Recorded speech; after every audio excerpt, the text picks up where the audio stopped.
Bonjour les mamans, j'espère que vous allez toujours bien. Donc, on est dans la deuxième partie de notre thème sur les descentes d'organes, les prolapsus. Donc, une fois qu'on sait ce que c'est une descente d'organes finalement et qu'on a déterminé si on en avait une, on veut maintenant savoir est-ce que ça se traite, ces fameuses descentes d'organes-là, puis si oui, mais qu'est-ce qu'on peut faire pour améliorer ça? Donc, la réponse à cette question-là, en fait, est assez simple. Hein? La réponse, c'est oui. Une fois qu'on a déterminé qu'on a une descente d'organes, il y a des choses qu'on peut faire pour améliorer la situation, pour améliorer nos symptômes, pour limiter aussi la détérioration, donc l'évolution de notre prolapsus. Mais aussi, il y a possibilité justement d'améliorer notre degré de prolapsus d'un degré de sévérité selon certaines études, en fait. Et souvent, les traitements, c'est pas nécessairement ce à quoi on pense.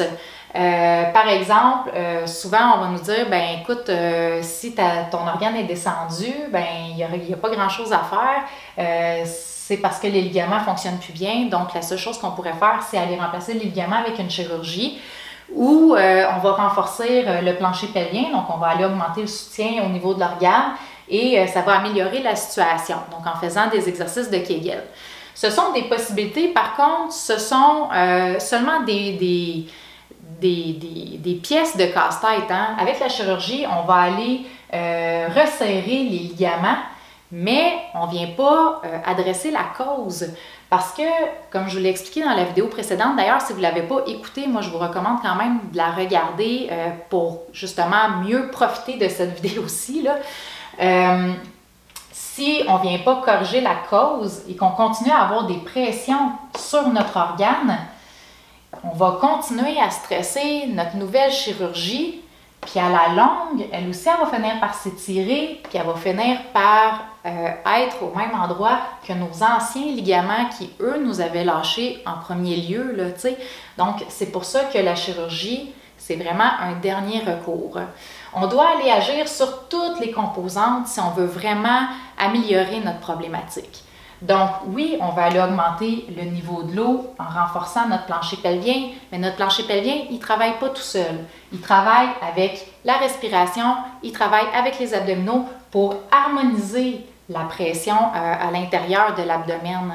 Donc, c'est important d'adresser toutes les composantes musculaires pour être en mesure d'avoir de meilleures stratégies. Et une fois que ces muscles-là travaillent mieux, séparément, on va vouloir commencer à les aider, à leur apprendre à mieux travailler les uns avec les autres à l'intérieur de certains exercices. D'ailleurs, si vous voulez avoir des outils, j'offre un webinaire 2 fois par année gratuit où est-ce que je vais beaucoup plus en détail là-dessus. Puis il y a différentes vidéos aussi là, sur le blog qui sont gratuits là, où est-ce que vous allez pouvoir aller chercher ces outils-là également. Et par la suite, on veut aussi développer des meilleures stratégies. Donc, on veut être en mesure justement de développer une façon de travailler dans notre corps qui va amener moins de stress sur nos structures. Donc, par exemple, on va apprendre à tousser plus efficacement. On va apprendre à améliorer notre compétence au niveau de l'effort. Donc, à mieux respirer dans les efforts, à mieux utiliser nos muscles dans certains mouvements. Et donc, c'est vraiment comme ça qu'on va réussir à aller chercher un changement qui est durable dans le corps. C'est sûr que, comme je dis, on adresse les muscles, on adresse aussi les stratégies de mouvement.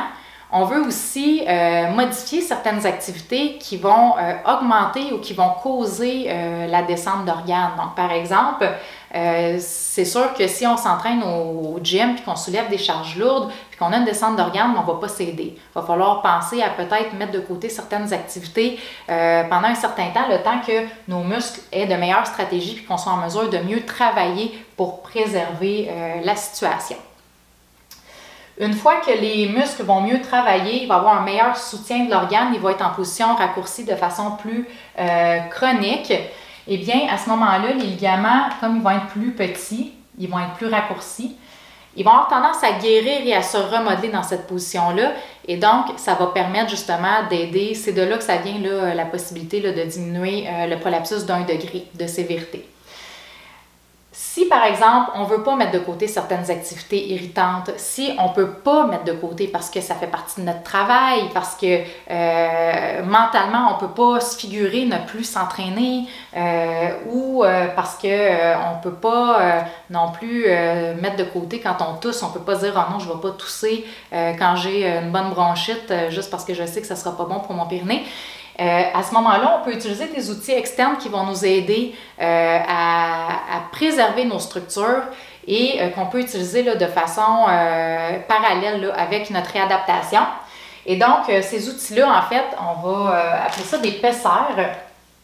Je vais vous l'écrire. Donc, les pesseurs, il y en a différentes formes, il y en a différents modèles. Il faut vraiment les essayer pour trouver celui qui nous convient le mieux. Mais en fait, ce que c'est un support. Ça, c'est le plus fréquent qu'on utilise, là.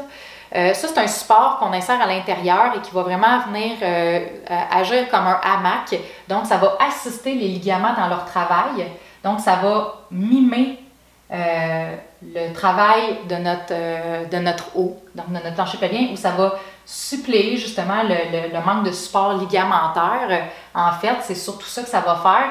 Et en fait, ça va nous permettre de pouvoir faire certaines activités sans se nuire ou sans avoir de symptômes de façon plus confortable. Donc, pour certaines mamans qui ne veulent pas arrêter de faire leurs activités, c'est une bonne option. Par exemple, si on voit que malgré la réadaptation, les ligaments sont trop relâchés, on n'est pas capable d'aller chercher le soutien supplémentaire, on va vouloir utiliser le pesseur de façon un peu plus chronique. Mais on peut aussi l'utiliser un peu comme un plâtre. Hein? Quand on vient d'accoucher, on sait qu'on a une descente ou après une situation où on a senti qu'il est arrivé une descente plus soudaine, on peut utiliser le pesseur de façon temporaire, comme je disais, comme un plâtre pour mettre les structures en position raccourcie et aider les ligaments là, à mieux guérir. Parce que c'est vrai, un peu comme une entorse finalement, une entorse de cheville.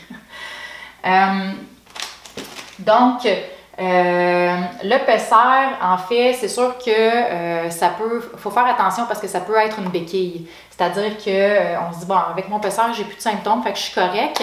Mais à la longue, c'est sûr qu'il va continuer à avoir du stress qui se fait et à un moment donné, le pesseur peut devenir trop petit. Et il y a même des mamans qu'à un moment donné, on n'arrive plus à trouver un pesseur qui peut fonctionner pour elles. Donc, c'est pour ça que c'est important de corriger tout ce qui est corrigeable au niveau dynamique, au niveau de l'apprentissage, au niveau des stratégies de mouvement. Et le pesseur vient vraiment compléter ou pallier dans certaines situations. Puis ça va être vraiment du cas par cas. Comme je vous disais, sinon, au niveau du remplacement ligamentaire, on a la chirurgie. Il y a certaines mamans que, malheureusement, malgré tout le travail qu'elles vont avoir fait, ça reste, parce que la gestion du pesseur, parfois, ça peut être pas toujours quelque chose qui se fait sur le long terme. Comme je vous disais, parfois, le pesseur peut ne plus fonctionner. À ce moment-là, on va vouloir se pencher vers la chirurgie. Par contre, la chirurgie, c'est pas sans risque.